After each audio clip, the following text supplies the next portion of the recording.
thinking you're so important just because of $300. I don't care about such a small amount of money. Chuckling, my son and his wife looked down on me, hurling harsh words. I've been helping them for 10 years since they told me they were struggling financially. Even though they never found steady jobs, I held my tongue and tried to find ways to support them. And what do I get in return? Why did I bother helping them in the first place? I thought someday they would appreciate my efforts and soften their attitude, but that day never came. Isn't it clear now? I can't help but feel angry at them for laughing it off, saying it's not enough or just pennies after I've dedicated 10 years of my time and savings to them. I have devoted myself silently to my son and his wife, but today that changes. My name is Mary, a homemaker in my 50s. Since my husband passed away, I've been living alone. We have a son who moved out after college and now has a family nearby. Though our relationship isn't great, they've been a bit troublesome. After college, my son got a job where he met his wife, who became a full-time homemaker after they married. However, less than a year later, my son quit his job due to issues with his boss, assuming he'd easily find another. But things didn't go as planned. Despite searching, he struggled to find suitable work and eventually gave up altogether. His wife didn't show interest in working either, and within months they faced financial difficulties. To help them, I began sending them a modest $300 each month. They were grateful and thanked me for the support. Every day, I hoped they would overcome their difficulties and become self-sufficient. But now, after 10 years, my monthly $300 isn't appreciated anymore. It's something they feel entitled to receive. For example, one busy month filled with family events, I couldn't find time to meet my son and his wife on the usual day. I give them their monthly money. Late that night, I heard loud knocks on the door. It was my son and his wife. "Mom, we need the money on time. Are you starting to forget things because you're getting older?" My son teased. Tired and sleepy from a hectic few days, I replied, "I'll give it to you another time. Please go home for now." Then his wife, her face red with anger, said, "This happens every month. You have to give it on time. Just because you're my husband's mother doesn't mean you can behave like this." And she grabbed me by the collar. Shocked by the sudden confrontation, I reluctantly handed over the $300 to my son and his wife, which I had prepared earlier. "If you had just given it to us in the first place, this wouldn't have happened. I don't want to resort to physical force with you either," his wife continued. "You should listen to us and behave. Remember, if you ever lose your mind, we'll be the ones taking care of you. It wouldn't hurt to stay on our good side, right?" Their audacity infuriated me, but I feared that challenging them might cause them to depend on me even more, much like when my son quit his job. So, swallowing my anger, I smiled, apologized, and did as they demanded. Looking back, I realized I should have stood up for myself then. But my overwhelming desire for them to become self-sufficient left me feeling powerless. The unpleasant memories with them weren't just confined to that day. I received a call from a concerned neighbor. "Mary, can we discuss your son and his wife?" "Oh dear," I apologized. "I'll be right there." Apparently, when the neighbor returned from shopping, she noticed signs of a break-in at her place.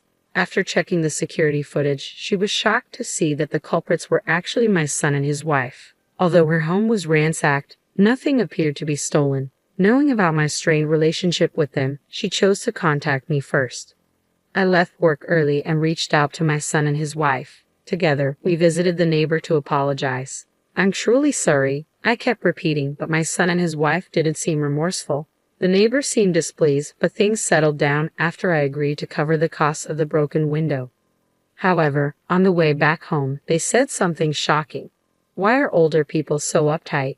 We just needed to borrow a few things," they remarked. I was so taken aback that all I could manage was, "Like what?" They continued, not even looking at me. "Sure, we broke a window and made a mess, but we didn't steal anything. Isn't she overreacting?" My son simply nodded in agreement. I couldn't comprehend what they were saying and remained silent the entire journey. Watching everything unfold, I should have found the courage to speak up to them instead of being afraid. My silence only showed my weakness. After that incident, I noticed their behavior becoming more aggressive. Thankfully, aside from the neighbor incident, they didn't cause major problems. So I continued to help them, hoping they would become self-sufficient one day. Whenever they asked for something, I bought it if I could afford it. My son wanted gadgets to socialize, while his wife desired luxury items to feel on par with others. Their demands kept growing, and they increasingly relied on me for everything. Even on my days off, they'd call me over for household chores. I worked tirelessly. They wanted more than just money. They lacked the means and motivation to earn for themselves. Thus, I felt obligated to support them. Despite my exhaustion, I remained dedicated to my job and fulfilled their requests, which left me drained. I developed dark circles under my eyes, my skin became rough, and dizziness became a regular issue. My son and his wife mocked me, saying, "You look like a mess," and his wife even pointed at me, saying, "She's given up on herself." I didn't have the energy to defend myself against their hurtful words.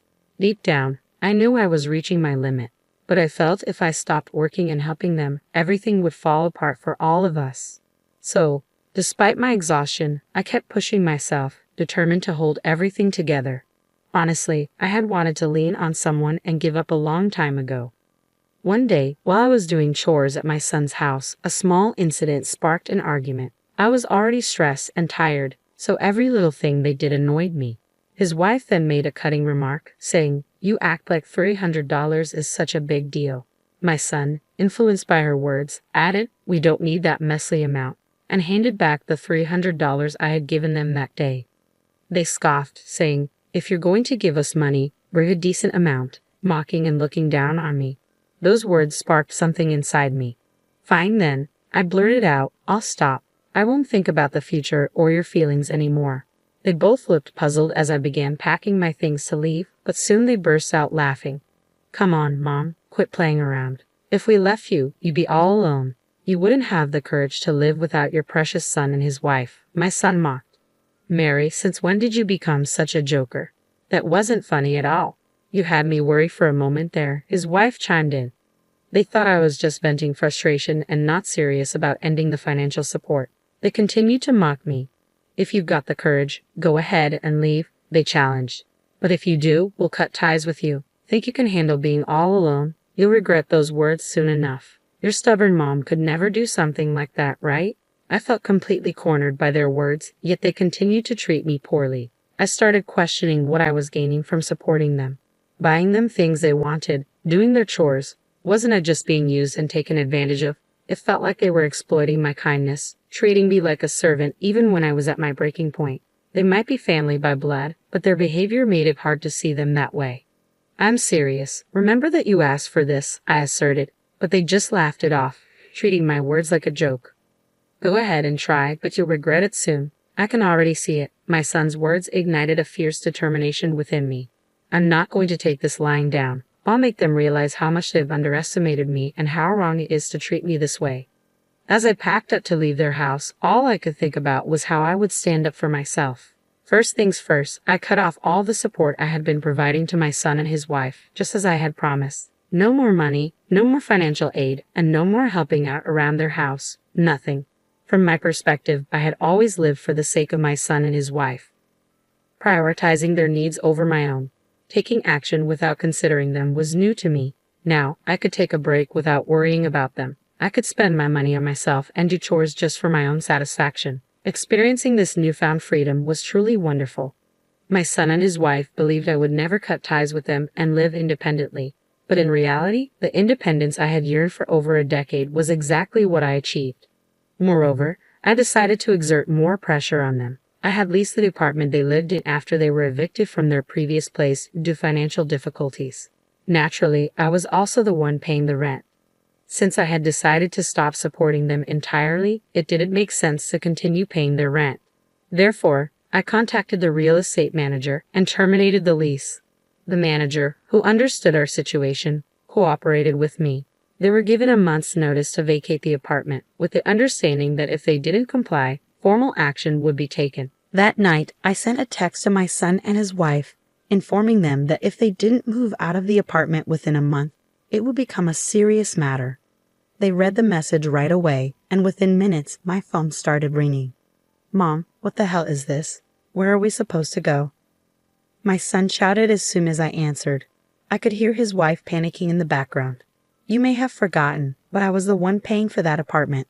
I told you I was stopping all support, didn't I? So, canceling the lease was the next step." I replied calmly. "We never agreed to that. You said you'd stop sending money, but we assumed everything else would continue. my son protested. I chuckled at his naive expectation. Really? While you speak so harshly to me, you thought you could still rely on my support for everything else, except the allowance? It's astonishing to see how naive my son and his wife can be. I had let them treat me however they pleased for too long. Even when I expressed my discomfort, I always gave in to their demands, financially and with my time. It was somewhat selfish of me, hoping they would eventually become independent. But I was mistaken. They were the type to take advantage of my generosity as much as they were pampered by it. In hindsight, I should have clearly asserted my position and made them understand. I was the one providing allowance, offering financial support beyond that, and taking care of their household chores. However they look at it, I held the upper hand, and they should have shown gratitude and respect towards me. Instead, they treated me with utter disrespect, like a servant, a mere tool, an ATM to be used at their convenience. To make matters worse, they even laughed at me. When I was at my wit's end, why did I exert myself so much for such an unreasonable couple? Even when they treated me unfairly, I remained silent and let them have their way. Despite all I did for them, they never appreciated my efforts. They only took advantage of me. It wasn't until I reached my breaking point that I realized how selfish and dismissive they truly are, and how they never truly saw me as family. They may have viewed me as a resource, but never as family, not even a little bit. Why didn't I see this sooner? Why did I keep giving my all until I felt completely overwhelmed? Why did I continue believing in them? Looking back, I realized how pitiful my past actions were. I tirelessly supported them, hoping they would eventually become self-sufficient, but all my efforts seemed to count for nothing. As I reflect on the past, my anger towards them intensifies. I feel the need to confront them and demand accountability. I won't be satisfied until they acknowledge their mistakes and apologize. Fueled by these emotions, I spoke up again. I'm going to stop the allowance but continue with the other support. What do you think? I asked them. That's not going to happen. My son tried to interject, but I cut him off firmly. No buts. You understand me. Your lives have always relied on me. If you ever upset me or if I decide not to help you one day, you'd be in trouble.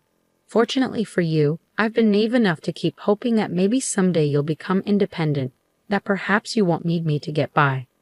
That's right, Mom is kind. That's why you're not really going to abandon us, right?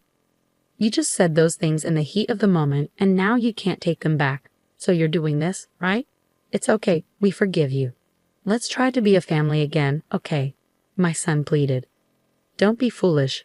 I've finally seen things clearly. Despite all the support, you two don't even want to be independent, do you? You just want to keep living comfortably on my dime, don't you? I retorted firmly. Trying to explain himself, my son backpedaled. That's not it. We did want to be independent, but we couldn't. We haven't even been looking for jobs. My wife feels the same. We tried in our own way, but it's been impossible. Almost laughing at his response, I couldn't believe their audacity to claim they had tried their best in their own way. I had been observing my son and his wife closely for years. Neither of them seemed to put any effort into finding jobs or living frugally. Instead, they were comfortably living off me every single day. How could they possibly say they had tried their best? Listen, Mom, we're really grateful for everything you've done. We can't even express it in words, but you've always gone above and beyond for us. We know we depend on you to live, and we'd be lost without you. So why don't we start over? You need us too, right? My son pleaded. Are you kidding me? I don't need you, I responded bluntly. On one hand, there's a guy who's still stuck on some trouble from 10 years ago, never holding down a steady job and just being lazy. And on the other hand, there's a woman acting like a stay-at-home wife, never supporting or pushing her husband, just doing as she pleases. You think I need people like you too? You couldn't be more wrong. Do you have any idea how much I've endured because of you two?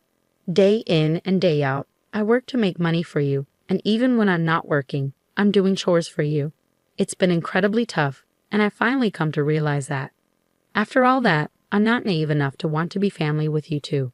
Don't say such harsh things, Mom. We need you, my son insisted. Without someone like you supporting us all the time, Despite my words, my son continued to argue from his perspective, disregarding mine. As I pondered what to do next, I suddenly heard a voice shout, "Give me that." Then his wife took the phone. Mary, honestly, I've been frustrated with my husband's selfish behavior too. Most men go out, work, and support their family, but he just wanders around, not working. For my sake, I regret marrying him every day. I feel just as hurt as you do. I'm a victim too. Please help me, even if it's just me, I can't do this without you. After making her shocking plea to abandon her husband to save herself, his wife continued, I'll do anything you need me to do, whether it's housekeeping or anything else. Use me however you want. Please, Mary, don't abandon me. Her words left me stunned, and I could hear the couple arguing loudly over the phone, each trying to assert control of the conversation. Annoyed by the chaos, I frowned, and suddenly, it seemed the phone was knocked out of hand and the call disconnected. Days passed without a call back from them. It turned out their relationship had deteriorated significantly after that incident, leading them to decide on divorce and go their separate ways. They blamed each other and even fought over money, prolonging the dispute until their divorce was finalized. After the divorce, both of them tried reaching out to me, but by then, I had already blocked their numbers, so I never heard from them again. My son took on a factory job, working day and night just to make ends meet. Meanwhile, his ex-wife tearfully returned to her parents' home and confessed everything. They reprimanded her harshly. She came to apologize, accompanied by her parents, but she was crying so much that I couldn't make out her words. Since then, I've been living for myself. For a decade, I had been tied down by their needs and never had a moment to focus on myself. Embracing a life centered around my own needs felt incredibly refreshing and liberating. Although I ended up alone without them, I found solace in it. I'm uncertain about the future. There may come a time when I won't have the luxury to live solely for myself. But for now, I believe I deserve to prioritize my own happiness.